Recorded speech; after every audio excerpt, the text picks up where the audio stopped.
Oke, di sini bersama saya Bagas Daniel dari program studi akuntansi. Di sini saya akan menjelaskan mengenai laba per lembar saham dan laba ditahan. Pengertian laba per lembar saham. Laba per lembar saham merupakan salah satu perhitungan yang dapat dianggap menjadi indikator kinerja suatu perusahaan, terutama para pemegang saham biasa. Para pemakai laporan keuangan pada perhitungan laba per saham karena dapat untuk mengevaluasi tingkat pengembalian investasi dan risiko perusahaan. Keberhasilan atau kegagalan suatu perusahaan dapat dilihat dari perkembangan laba per lembar saham dan perubahannya dengan periode sebelumnya. Para investor juga tertarik pada arus kas per lembar saham perusahaan. Investor juga tertarik untuk membuat proyeksi laba per lembar saham untuk periode yang akan datang. Sedangkan akuntan umumnya tidak menyediakan informasi untuk masa yang akan datang, dan perhitungan laba per lembar saham digunakan untuk mengetahui dampak atas suatu kejadian di masa depan. Perhitungan laba per lembar saham. Dalam perhitungan laba per lembar saham dipengaruhi oleh struktur permodalan suatu perusahaan, yaitu struktur modal yang sederhana atau kompleks. Untuk struktur modal perusahaan yang sederhana, berarti hanya ada satu jenis saham biasa yang beredar. Dengan demikian, perhitungan laba per lembar sahamnya adalah sebagai berikut. Laba per lembar saham sama dengan laba bersih dikurangi dividen saham preferen, dibagi dengan rata-rata tertimbang jumlah saham yang beredar. Pengertian laba bersih sebagai pembilang yang digunakan untuk menghitung laba per lembar saham adalah laba bersih yang menjadi bagian atau hak bagi para pemegang saham biasa. Apabila perusahaan saham preferen non-kumulatif yang beredar, maka laba bersihnya dikurangi dengan dividen yang dideklarasikan untuk periode sekarang. Demikian halnya bila perusahaan mempunyai saham preferen kumulatif yang beredar, maka perusahaan harus mengurangi laba bersih untuk dividen periode sekarang, tanpa memperhatikan perusahaan mengumumkan memberi dividen atau tidak. Sedangkan rata-rata tertimbang yang digunakan sebagai pembagi laba bersih adalah berdasarkan jumlah real dari saham biasa yang beredar pada awal periode dikalikan dengan proporsi bulanan selama 1 tahun. Jika ada penerbitan atau penarikan saham biasa, untuk dapat memberikan gambaran perhitungan rata-rata tertimbang atas saham biasa yang beredar, misalnya PT Inco pada awal tahun mempunyai saham biasa yang beredar sebesar 100.000 lembar. Pada bulan Juli menerbitkan 60.000 lembar saham dan Oktober membeli kembali yang beredar 20.000 lembar. Maka rata-rata tertimbang saham yang beredar adalah 155.000 lembar saham dan perhitungan sebagai berikut. Pada bulan Januari sampai Maret, jumlah saham beredarnya sebanyak 100.000 lembar. Proporsi bulanan sebanyak 3:12. Jumlah unit ekuivalennya sebesar 25.000 lembar. April sampai Juni, jumlah saham yang beredarnya sebanyak 140.000 lembar. Dikalikan dengan proporsi bulanan 3/12. Jumlah unit ekuivalennya sebesar 35.000. Juli sampai September, jumlah saham yang beredarnya sebanyak 200.000 lembar. Dikalikan dengan 3/12, maka jumlah unit ekuivalennya sebanyak 50.000. Oktober sampai Desember, jumlah saham beredarnya 180.000. Dikalikan dengan proporsi bulanan 3/12. Jumlah unit ekuivalennya sebesar 45.000. Maka total rata-rata tertimbang saham biasa sebanyak 155.000. Dividen saham dan stock split. Apabila perusahaan memberi dividen berupa saham dan melakukan stock split, maka jumlah saham yang beredar akan bertambah, dan sebagai konsekuensinya ada perlakuan yang berlaku turut untuk laporan keuangan komparatif. Penyesuaian kembali atas perhitungan jumlah laba per lembar saham untuk seluruh periode berdasarkan jumlah saham yang beredar saat ini. Asumsi yang digunakan atas perlakuan surut yaitu bahwa Pemberian dividen saham dan stock split terjadi pada awal periode yang terdahulu atau sejak berdirinya. Sebagai contoh, yaitu apabila perusahaan mulai beroperasi sejak Januari 2003 dengan menerbitkan saham biasa 10.000 lembar dan 31 Desember 2003 melakukan stock split 2 untuk 1 lembar saham atau rasio 1:2.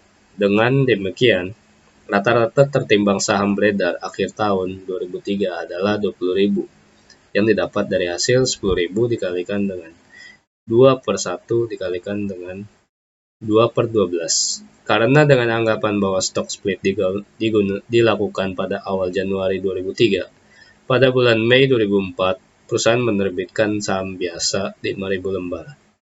9 Agustus 2003, perusahaan memberikan dividen saham 20%. Dan pada awal Oktober 2004, menerbitkan saham biasa 4.000 lembar. Dengan demikian, untuk melakukan perbandingan laba per lembar saham tahun 2003 dan 2004, rata-rata tertimbang saham yang digunakan tahun 2003 adalah 24.000 lembar saham biasa dan tahun 2003 yaitu 28.500 lembar. Dengan adanya pemberian dividen saham sebesar 20% pada bulan Agustus 2004, maka perhitungan rata-rata saham tertimbang sejak awal berdirinya yaitu Januari 2003 mengalami perubahan. Sedangkan pengeluaran saham baru bulan Oktober 2004 tidak mengalami perubahan akibat pemberian dividen saham. Rincian perhitungan lebih lanjut adalah sebagai berikut. Januari sampai Desember 2004, saham beredar real sebanyak 10.000 lembar. Anggapan saham yang beredar 10.000 dikalikan dengan 2/1 dikalikan 120%. Didapatlah hasil 24.000. Dengan proporsi bulanan 12/12, maka jumlah unit ekuivalennya sebanyak 24.000. Pada tahun 2004, Januari sampai April, saham beredar real sebanyak 20.000 lembar. Anggapan saham yang beredar 20.000 dikalikan dengan 120%, didapatlah hasil 24.000. Proporsi bulanannya 4/12, maka didapatlah jumlah unit ekuivalen sebanyak 8.000. Mei sampai Juli, saham beredar real 25.000. Anggapan saham yang beredar 25.000 dikalikan dengan 120%, didapatlah hasil 30.000. Pada proporsi bulanan 3/12, maka jumlah unit ekuivalennya sebanyak 7.500. Agustus sampai Desember, saham beredar real 30.000. Anggapan saham yang beredar 25.000 dikalikan dengan 120%, dapatlah hasil 30.000. Pada proporsi bulanan dikalikan 2/12, maka jumlah unit ekuivalennya sebesar 5.000. Pada Oktober sampai Desember, saham beredar real 34.000. Anggapan saham yang beredar 25.000 dikalikan dengan 120%, ditambah 4.000, didapatlah hasil 34.000 lembar. Proporsi bulanannya dikalikan 3/12, maka jumlah unit ekuivalennya sebanyak 8.500. Maka total rata-rata tertimbang saham biasa tahun 2004 sebanyak 29.000.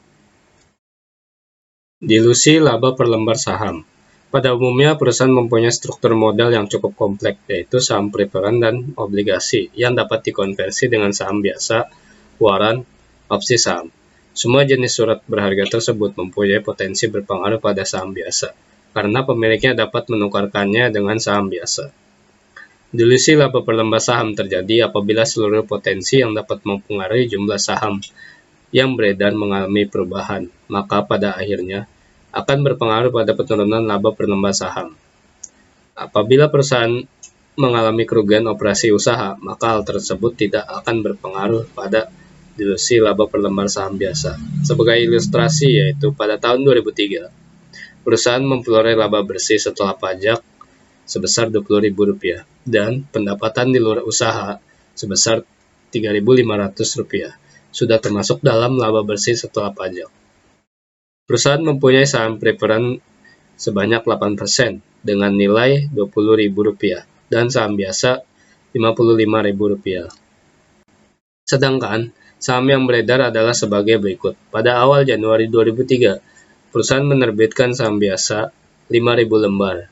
Tanggal 9 April 2003 menerbitkan tambahan saham biasa yang dijual tunai 3.000 lembar.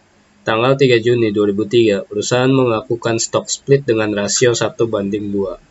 Tanggal 2 November, mengeluarkan saham baru sebanyak 3.000 lembar. Tahun 2003 tidak ada tambahan atau penarikan saham preferred. Tahun 2003 diumumkan pembagian dividen saham preferred sesuai dengan tingkat bunga. Perhitungan laba per lembar sahamnya adalah sebagai berikut. Laba bersih setelah pajak Januari adalah Rp20.000. Dividen saham preferred 8% dikalikan dengan Rp20.000. Maka didapatlah hasil 1.600. Saham biasa laba per lembar saham sebesar 18.400. Penyesuaian saham sebesar 7.500. Maka laba per lembar sahamnya sebesar Rp2,45. Rata-rata tertimbangan saham biasa yang beredar adalah sebagai berikut. Periode Januari sampai Maret, 5.000 dikalikan dengan 2/1 sama dengan 10.000 dikalikan 3/12 sebagai proporsi bulanannya. Dapatlah hasil 2.500. Periode April sampai Oktober, 3.000 dikalikan dengan 2/1 sama dengan 6.000 dikalikan dengan proporsi bulanan 7/12. Didapatlah hasil 3.500. Periode November sampai Desember, 3.000 dikalikan dengan 2/1 ditambah 3.000 sama dengan 12.000 dikalikan dengan proporsi bulanan 2/12. Didapatlah hasil 1.500. Maka rata-rata tertimbangan saham biasa yang beredar tahun 2003 adalah 7.500. Laporan laba rugi tahun 2004. Laba bersih sebelum pendapatan di luar operasi yaitu 16.500 yang didapat dari hasil 20.000 dikurangi dengan 3.500. Pada pendapatan di luar operasi sebesar 3.500. Laba bersih setelah pajak sebesar 20.000. Laba per lembar saham. Laba bersih sebelum extraordinary income 18.000 dikurangi dengan 3.500 dibagi dengan 7.500. Didapatlah hasil 1,98. Pendapatan di luar operasi 3.500 dibagi dengan 7.500. Didapatlah hasil 0,47. Maka laba per lembar sahamnya sebesar 2,45. Laba ditahan. Laba ditahan merupakan salah satu akun utama dari laporan laba rugi yang mempunyai hubungan dengan rahasia suatu perusahaan. Aktiva yang dimiliki perusahaan dibiayai dengan utang dan modal pemegang saham. Aktiva dari pemegang saham merupakan hasil yang diperoleh dari investasi dan laba bersih yang tidak dibagikan dalam bentuk dividen. Perusahaan menggunakan akun laba ditahan untuk sebagai ringkasan daripada komponen modal pemegang saham. Tambahan daripada laba bersih atau kerugian bersih suatu perusahaan dipengaruhi oleh beberapa faktor, yaitu dividen yang dibayarkan kepada para pemegang saham, penyesuaian pada awal periode, dan pembuatan cadangan. Karakteristik laba ditahan. Laba ditahan terdiri dari unsur-unsur yang lantas didebitkan atau dikreditkan ke dalam laporan laba ditahan. Unsur-unsur tersebut meliputi penutupan saldo rekening ikhtisar, laba atau rugi, distribusi yang ditunjukkan untuk para pemegang saham, perubahan prinsip akuntansi, koreksi laporan periode sebelumnya, penyisian laba ditahan, transaksi saham treasury, kuasi reorganisasi. Kaitan laba ditahan dengan dividen. Laba ditahan memiliki keterkaitan yang kuat dengan dividen. Dividen adalah hak pemegang saham atas raihan laba yang dihasilkan perusahaan. Laba ditahan sesungguhnya merupakan hak milik pemegang saham yang masih dipegang perusahaan untuk ekspansi bisnis. Ketika laba ditahan tersebut diputuskan untuk didistribusikan ke pemegang saham, barulah disebut sebagai pembagian dividen. Pembagian dividen berdasarkan jumlah lembar saham yang dimiliki tiap-tiap pemegang saham. Oke, atas perhatiannya saya ucapkan terima kasih.